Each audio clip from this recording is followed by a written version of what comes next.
General, I'm showing viewers Spy Talk, the issue from about 2 months ago in the Washington Post with a headline, CIA's unit, wacky idea, depicts Saddam as gay. But buried in the article, they admit that they made fake bin Laden videos. The famous bin Laden video is a fake. So bin Laden was writing letters saying he didn't do this after the attacks. Meanwhile, they use message boards and fake videos, and they admit it was a fake video. Why would the CIA arrogantly come out and admit they're growing the opium? Why would they arrogantly come out and brag that they are creating fake bin Laden videos? I mean, why are they so arrogant?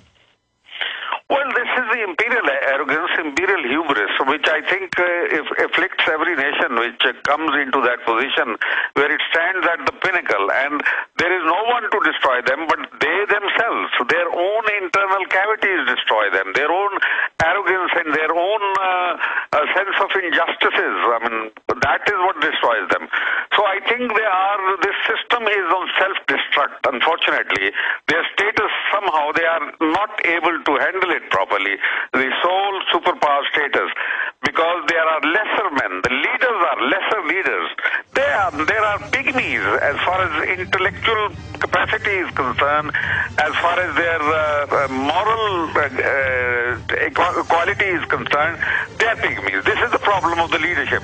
So I think while we in the third world countries usually cry about our leaders, I think poor America is also really bereft of the quality leadership that they deserve at this time. General, stay there. Final segment with you coming up straight ahead. We'll talk more about World War III. When you watch the films and read the documents about the Soviets massacring villages, carpet bombing villages, it's exactly what our criminal government's doing. The same corporations that have occupied Afghanistan using our military are occupying my country. They're waging war against my Bill of Rights, my Constitution, my children's future. I want my republic back. I want to be known as the land of the free, home of the brave, an example of goodness, not an example of evil. They lie to you. They give you fake bin Laden videos. They stage terror attacks. They say Saddam's got WMDs when he doesn't.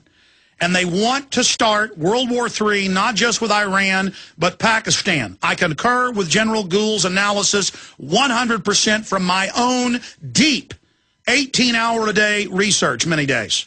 Okay? We are going into World War III. And General Gul, you talked about how they want to cause the collapse of Pakistan, how they're funding radicals there, which has been admitted. They've been caught. And how they want Pakistan to have their back against a wall. So they have to declare an emergency jihad to protect themselves and call on aid, as Afghanistan did, so they can have what the PNAC documents and the Israelis and Dick Cheney called for in the September 20th, 2000 Rebuilding America's Defenses PNAC document, a clash of civilizations. They want to force the American people into a bare-knuckle war to fully commit us. I believe they're going to set off nukes in the U.S. and blame it on Pakistan and Iran. I see them putting out this story to where the Americans will howl with pure rage. They will ship 3 million Americans over there, bloodthirsty, ready for absolute genocide. And so your people, my people, have to stand together against the New World Order, just like they want to put two pit bulls in a ring and have us kill each other. We don't need to do this. We need to be smart enough to avert this, and the evidence is clear. We are on the verge of them launching World War III, a clash between Christendom, what's left of it in the West, and the East, a war without end. General, your comments. My comments are that there is no clash of civilization. This is a myth that has been created, unfortunately. There has to be meeting of civilization. And as far as Islam is concerned, why is it being looked upon as an enemy, as an adversary? Islam encompasses Christianity and Judaism. It is not an entity in itself, but actually it encompasses all the three religions of the book. So there has to be amity, peace among us, and everyone has to gain from it. And therefore, there is no need for the dark impulse in the American system. I won't say in the American people because they are so good. It is in the American system that dark impulse has to be removed, and it can only be removed by the American people if they rise against this, like the moratorium movement back in the Vietnam days when it picked up from Berkeley's campus, and then it spread across the cities and villages of whole of America. It became the battle cry for American people that this was a useless war, this was a debilitating war, and we must quit as soon as possible, which they did. And of course, America still remained a great power, and eventually because of the Afghan blood, because of the services of Pakistan and men like me, that America enjoys today the status of the sole superpower. Now, America is hell-bent, or that dark impulse in American system is hell-bent, that they destroy America's position as the sole superpower. So it has to be morally correct, and unfortunately, telling lies with regard to Iraq, telling lies with regard to 9/11, and telling lies now with regard to Bombay attack, everywhere it is lies, lies, and lies, nothing else. And that is not going to be helpful, because that is going to totally demolish the American position. American economy is in doldrums, but the generals of the Pentagon, they would want America to commit more forces in Afghanistan and elsewhere, and now they want to pick up fight with Iran, at the same time pick up fight with Pakistan. I don't know. They have to sit down, war game it, and if I am there, I will tell each one of them how wrong they are. There are lessons to be learned from military history. In Afghanistan, for instance, the spaces are not in their control. The victory or defeat is actually the outcome of interplay of three factors, which is very important. Now I'm talking as a professional soldier. The time, space, and relative strength. In Afghanistan, Americans have the watch and opposition has the time. The Mujahideen have the time.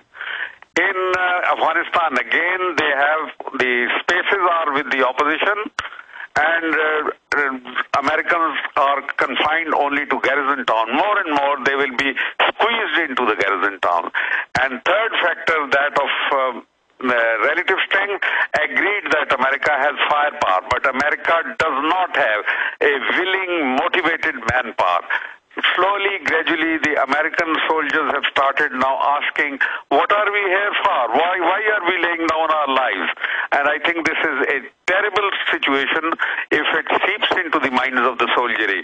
And I think before this really erupts, it's better for America, it is better for the world that they pull out of here and they abandon any notions of attacking Iran or coming for Pakistan's nuclear capability. They cannot pluck it out, and it can create a desperate Pakistan which could do anything. I'm not saying that Pakistan would do it, but I think there are possibilities and there are chances that Pakistan may actually have to, for its own existence, for its own honor, for its own well-being, it can go to the extreme limit, which would not be good for the countries who want to see Pakistan's nuclear capability destroyed and Pakistan cut to pieces. No, it will not happen. I can assure you this. And they better disabuse their minds and their plans of this kind of notion.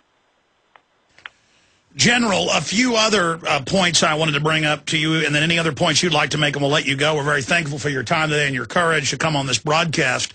But specifically, Benazir Bhutto, dealing with another lie. Our media said that she fell and hit her head on the side of a car, even though all over European and Central Asian news, it showed her being machine gunned in the chest by Western contractors as the intel.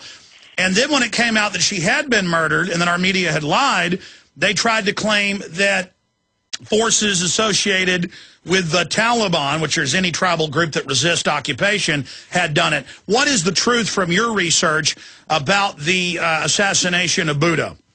I've been saying that all along. She has been killed by the Americans. She's been killed by Dick Cheney's people. They are the ones who are operating a Dick Cheney's order, because Dick Cheney has drawn up a plan of governance for Pakistan, and Benazir has become rebellious. She refused to meet Negroponte. because Negroponte had told her not to go in Pakistan until after the election. But she dared them, and she came and she said, I'll want independent judiciary. She sent me a message through an emissary, a good friend of hers and me, and he came and said that she says, General, I am now agreeing with you. I tend to agree with you that the Americans have evil designs on Pakistan. And therefore I know that she had become very dangerous for them. For Dick Cheney and company, who wanted things to happen in a certain way in Pakistan. Unfortunately, those things are happening in that fashion, and I think Pakistan is in tatters today. Pakistan has to be redeemed, and I think the young generation of Pakistan is very angry, very unhappy with America. So America must not think of ruling Pakistan by proxies. This is wrong, and I think they should quit this idea as soon as possible. Well, General Gul, here is my message to the Pakistani people. I know you're hardworking, intelligent, good people who have always been friends with the United States, and I have the globalist-owned PNAC plans to go in and destabilize you and overthrow your country and then put extremists in power so that you won't have a highly developed civilization. And they're threatened by that. And they also want to use up America's treasure and our good name and destroy us in the international community via your destruction so that this new global corporate state known as the New World Order can rise. And they now admit they're forming a world government run by private banks. They have a global carbon tax that's meant to strangle development. This is eugenics. And from my research, I've never read your writings on this subject, but I'm curious your view on the aim of this global corporate Anglo-American New World Order system. And are you aware that they've been caught giving children in Central Asia, this is CBS News, real polio in the shots to kill them? They've been caught adding sterilants to the tetanus shots to sterilize women. And that from my research, Latin America, Africa, Central Asia, Pakistan, particularly, is targeted by a covert population reduction program. Are you aware of that, sir? Yes, I've heard of it, and I think it's very obnoxious, to say the least. But America appears to be becoming heartless, and I think the American people have got to win back their heart, and they have to come up with an opinion which is stronger than their dark policies. I think that opinion, America can be stopped in the track only by the American people. There's nobody else who can do that for them until the whole disaster takes place. But we want to avert this disaster, as you very rightly said. I think that's your mission, and good luck to you for that mission. I think it's a noble mission, and you must continue pressing this hard as much as you can. General Hamid Gul, thank you so much for joining us today. I look forward to speaking to you again in the future, and I hope that our two countries can be friends, and I hope that we can get our nation back from the globalists. Thank you for joining us. Thank you, Alex, and goodbye. Goodbye, General Gul. Well, there you go, ladies and gentlemen, an hour and 15-minute live, uncensored interview with three-star General Hamid Gul, former head of Pakistani intelligence. And I will post this video and audio at prisonplanet.tv. If you missed any of it in the live show today, it'll be up just minutes after the live broadcast ends, after Max Kaiser is with us on the economy and other news. But what you just heard is the truth from all of my research. Separately, with doing my own research, I can find nothing that Hamid Gul said here that isn't veritas, that isn't the truth. And this guy was a hero in our media in the 80s, leading the attacks against the Soviets.